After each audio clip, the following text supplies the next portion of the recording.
মুসলমান নাম দিয়ে, ইমানের পরিচয় দিয়ে, মাথায় টুপি পরে, মুখে লম্বা দাড়ি, সাদা দাড়ি রেখে, ইমান ও ইসলামের কথা বলে, আল্লাহর রাসূলকে ভালোবাসি এই স্লোগান দিয়ে, ইসলামী রাজনৈতিক দলের পরিচয় দিয়ে, ইসলামী রাজনৈতিক দলের নেতা হয়ে হিন্দুদের ধর্মীয় উৎসবে অংশগ্রহণ করে তাদেরকে শুভেচ্ছা জানাচ্ছি, তাদের ধর্মীয় উৎসবকে উপভোগ করতেছি।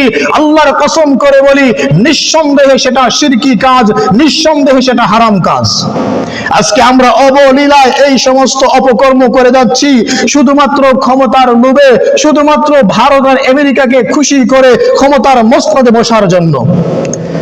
আজকে বড় আফসোস আর দুঃখ হচ্ছে, মুসলমান পরিচয় দিয়ে, ইমান ও ইসলামের কথা বলে, ইসলামী রাজনৈতিক দলের নেতা হয়ে হিন্দুদের দুর্গা পূজায় আমরা শুভেচ্ছা বিনিময় করি, তাদের ধর্মীয় অনুষ্ঠানে অংশগ্রহণ করে তাদেরকে আমরা সংহতি প্রকাশ করি, তাদেরকে শুভেচ্ছা জানাই, তাদের ধর্মীয় উৎসবকে আরো সমৃদ্ধিশীল করার চেষ্টা করতেছি।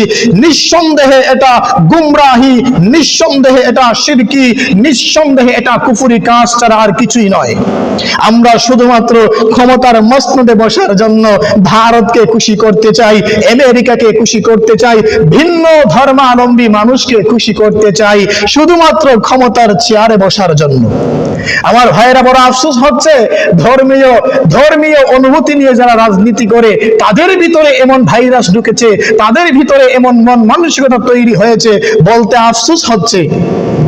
ইসলামী রাজনৈতিক দলের পরিচয় দিয়ে, ইসলামী রাজনৈতিক দলের নেতা হয়ে আমরা এমন কাজ করতেছি, এটা লজ্জা ছাড়া আর কিছুই না, এটা কুফরি ছাড়া আর কিছুই না।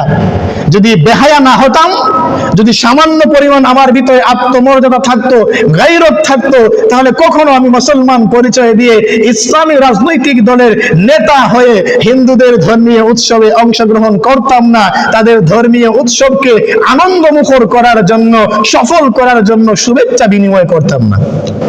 আমার ভাইয়েরা, আল্লাহর নবীর স্পষ্ট ঘোষণা, সুনানে আবু দাউদ শরীফের 4031 নম্বর হাদিস, আল্লাহর নবীর স্পষ্ট ঘোষণা, মান তাশাব্বাহা বিকাউমিন ফাহুয়া মিনহুম, যেই ব্যক্তি যেই জাতির সাদৃশ্যতা অবলম্বন করবে, যেই জাতি অন্য কোন জাতির কৃষ্টি কালচারকে গ্রহণ করে নেবে, ওই জাতি সেই জাতির দলভুক্ত হবে। সুনানে আবু দাউদ শরীফের স্পষ্ট ঘোষণা, যেই ব্যক্তি অন্য কোন জাতির কৃষ্টি কালচারকে, সভ্যতাকে গ্রহণ করে নেবে, ওই ব্যক্তি ওই জাতির অন্তর্ভুক্ত হয়ে যাবে। এটা আল্লাহর নবীর হাদিস, আল্লাহর নবীর স্পষ্ট ঘোষণা। আজকে আমরা বেঈমান হতে রাজি, কাফের হতে রাজি, মুশরিক হতে রাজি, কিন্তু মাগার সিংহাসন ছাড়তে রাজি নয়, ক্ষমতা ছাড়তে রাজি নয়। ক্ষমতার লোভ আজকে আমাদেরকে এতটাই নিচে নামিয়েছে, ক্ষমতার লোভ আজকে আমাদের মন মানসিকতাকে এতটাই ধ্বংস করে দিয়েছে। ক্ষমতার জন্য খ্রিস্টান হতে রাজি, ক্ষমতার জন্য ইহুদি হতে রাজি, ক্ষমতার জন্য বৌদ্ধ হতে রাজি, ক্ষমতার জন্য হিন্দু হতে রাজি। আমার ভাইয়েরা, এটা মুসলমান ইসলামিক রাষ্ট্র, এই মুসলমান রাষ্ট্রের ইসলামী দলগুলোর ভিতরে এমন মন মানসিকতা তৈরি হয়েছে। আজকে হিন্দুদের ধর্মীয় উৎসবকে আমরা রোজার সাথে তুলনা করি, মুসলমানদের ধর্মীয় ইবাদতের সাথে তুলনা করি। নিঃসন্দেহে এটা ফাসিকি কাজ, নিঃসন্দেহে এটা গুমরাহি কাজ। যারাই এমনটা করেছেন, তওবা করে মুসলমান হতে হবে, নয়তো যদি আপনাদের ইন্তেকাল হয় এই অবস্থায়, নিঃসন্দেহে আপনারা কুফরির মধ্যে ইন্তেকাল করলেন, নিঃসন্দেহে আপনারা শিরিকের মধ্যে ইন্তেকাল করলেন। আর আল্লাহ তাআলার স্পষ্ট ঘোষণা, নিশ্চয়ই যারা শিরিক করবে, নিশ্চয়ই যারা কুফরি করবে, আল্লাহ তাআলা শিরিক আর কুফরকে কখনোই ক্ষমা করবেন না। আমার ভাইয়েরা, আল্লাহর নবী সাল্লাল্লাহু আলাইহি ওয়াসাল্লামের আরেকটা হাদিস আপনাদেরকে শোনাই। আস-সুনানুল কুবরা এই কিতাবের 18862 নম্বর হাদিস, ওমর ইবনুল খাত্তাব রাদিয়াল্লাহু তাআলা আনহু তিনি বলেন, ইজতানিবু আদা আল্লাহি ফি ঈদিহিম, হে লোক সকল জেনে রাখো আল্লাহর নবীর স্পষ্ট ঘোষণা, আল্লাহর রাসূল বলেছেন, যারা আল্লাহর দুশমন, আল্লাহর শত্রু, অর্থাৎ ভিন্ন ধর্মাবলম্বী ধর্মাবলম্বী যারা, তাদের ধর্মীয় উৎসবে অংশগ্রহণ করা থেকে নিজেকে ফিরিয়ে রাখো, নিজেকে বিরত রাখো। আল্লাহর নবীর স্পষ্ট হাদিস।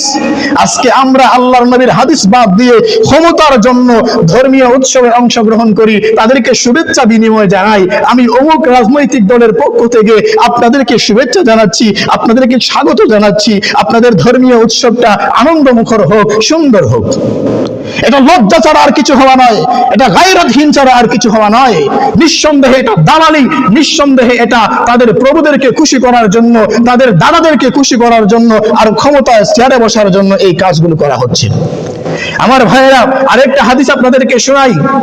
আল্লাহর নবী সাল্লাল্লাহু আলাইহি ওয়াসাল্লামের ঘোষণা, হযরত আব্দুল্লাহ ইবনে ওমর রাদিয়াল্লাহু তাআলা আনহু তিনি বলেছেন, আস-সুনানুল কুবরা এই কিতাবের 15563 নম্বর হাদিস। আব্দুল্লাহ ইবনে ওমর রাদিয়াল্লাহু তাআলা আনহু তিনি বলেন, যেই ব্যক্তি ভিন্ন ধর্মাবলম্বীদের উৎসবে অংশগ্রহণ করবে, ওই ব্যক্তির হাসরটা সেই ভিন্ন ধর্মাবলম্বী মানুষের সাথেই হবে। কত কঠিন কঠিন বাক্য আল্লাহ রাসূল উচ্চারণ করেছেন, কত কঠিন হুঁশিয়ারি বাক্য উচ্চারণ করে বলেছেন, সাবধান সাবধান, তোমরা কখনো ভিন্ন ধর্মাবলম্বীদের ধর্মীয় উৎসবে অংশগ্রহণ করবে না, তাদের ধর্মীয় উৎসবকে আনন্দমুখর করার জন্য অংশগ্রহণ করবে না, শুভেচ্ছা বিনিময় করবে না। কিন্তু আজকে দুঃখ আর আফসোস নিয়ে বলতে হচ্ছে, শুধুমাত্র ক্ষমতার লোভে, শুধুমাত্র ক্ষমতা পাওয়ার জন্য আজকে ইসলামী রাজনৈতিক দলের পরিচয় দিয়েও আমরা ভিন্ন ধর্মাবলম্বীদের ধর্মীয় উৎসবে অংশগ্রহণ করি। এটা নিঃসন্দেহে মুসলমানদের জন্য লজ্জার, নিঃসন্দেহে মুসলমানদের জন্য আফসোসের এবং দুঃখের বিষয়।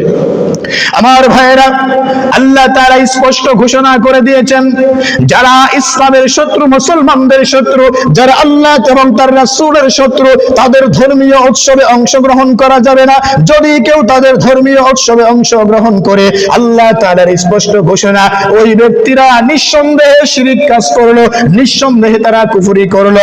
যদি তওবা করে নতুন করে কালেমা পড়ে মুসলমান না হয় আর এই অবস্থায় তাদের মৃত্যু হয়ে যায়, নিঃসন্দেহে তারা ওই ভিন্ন